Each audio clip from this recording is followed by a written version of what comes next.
kí ló tún ṣẹlẹ̀ sí bàbá Opebe? Ọlọ́run mà gbà wá màmá ṣàánú wa kẹ́. Láàárín àwọn àgbà òṣèré onítíátà ẹbí tògògó la ṣì ń rí tá a ṣì ń sọ tá à ń gbàdúrà fógògó pé kọ́lọ́hún jọ kó bá wa dá ẹ̀mí Ògògó sí. Gbogbo ìyẹn la ṣì ń sọ tá a ṣì ń jẹ lẹ́nu o. N tá a dẹ̀ máa rí báyìí náà ni ti bàbá Opebe o. Bí Kúnlé Àfọ́ọ̀dù iná ló lọ sí ọ̀dọ̀ bàbá Opebe nígbà tó gbọ́ pé ó rẹ bàbá yìí. Nígbà tí bàbá yìí ń tú pẹrẹpẹrẹ ọ̀rọ̀ bàbá ló ti lé lọ́dún o eléyìí tóun ti bẹ̀rẹ̀ kinní ọ̀hún àìsàn ọ̀hún tó ti ń bá òun fínra o. Ọlọ́run jọ kí ló dé kí ló ṣẹlẹ̀ kí ló ṣẹlẹ̀ kí ló dé. Ẹ ṣàdúrà fún bàbá Opebe náà ní pé kálàáfíà ó jẹ́ o. Ọpẹ́lọpẹ́ àwọn ọmọ bàbá ní ọpẹ́lọpẹ́ àwọn ọmọ òun o. Iná ni wọ́n ti ń tọ́jú òun látẹ̀yìnwá tí wọn ò jẹ́ kí nǹkan kan kó ṣe òun tó jẹ́ pé wọ́n gbé òun lọ sílé wọn ni o. Àwọn ọmọ òun ló ń tọ́jú òun láti ìgbà náà làwọn kan wá tún béèrè pé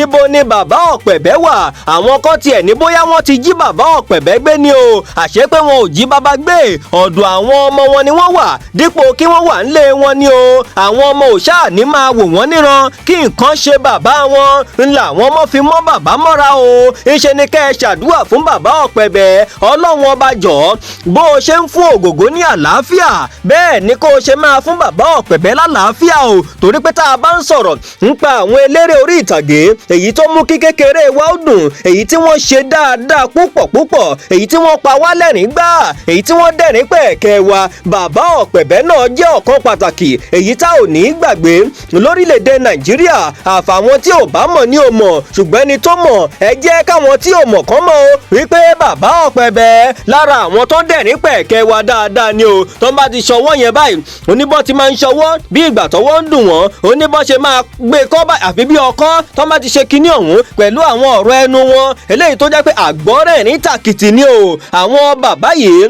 ó yẹ kí ọjọ́ alẹ́ wọn kó dùn ju báyìí lọ o. ṣe ni kẹ́ ẹ ṣe bẹ́ẹ̀ kẹ́ ẹ ṣàdúrà fún wọn tó bá yọ kẹ́ ẹ fowó ṣèrànlọ́wọ́ ẹ fi ṣèrànlọ́wọ́ o. Bákan náà ẹ má gbàgbé Kúnlé Àfọ́ọ̀dù kò sí ní tó ṣe Kúnlé Àfọ́ọ̀dù o ṣùgbọ́n ẹ ṣàdúrà fún Kúnlé Àfọ́ọ̀dù. Ìdí ni pé òun kì í gbàgbé àwọn àgbààgbà. Ẹ wo àwọn àìmọye àwọn àgbààgbà èyí tí Kúnlé Àfọ́ọ̀dù tó ti ṣe bẹ́ẹ̀ tó ti ń rántí wọn. Ẹ wo àwọn tó ti fún lówó ẹ wo àwọn tó ti fi pílátífọ̀mù ẹ̀dáwó jọ fún. Kódà nígbà tí Kúnlé Àfọ́ọ̀dù lọ kí bàbá Opebe wọ́n ló tún fún wọn ní 100,000 naira ní o. Ọlọ́run jọ̀ọ́ túbọ̀ bá wa máa gbé ọlá Kúnlé Àfọ́ọ̀dù náà sókè. Kúnlé Àfọ́ọ̀dù fẹ́ dàgbà ní o torí pé ọmọ tó bá fẹ́ dàgbà náà ló máa ń tọ́jú àgbàlagbà. Ẹ̀yin máa wò gbẹ̀yìn ayé Kúnlé Àfọ́ọ̀dù ẹ máa rí i pé ó máa dá gidi gan ni o. Ọlọ́run kó dá ẹ̀mí gbogbo wa sí jùgbà yẹn lọ. Ẹ wò ó ẹ ṣàdúrà fún bàbá Opebe o. Gbogbo àwọn onítíátà pátápátá bẹ́ẹ̀ ṣe ń ṣàdúrà fógògó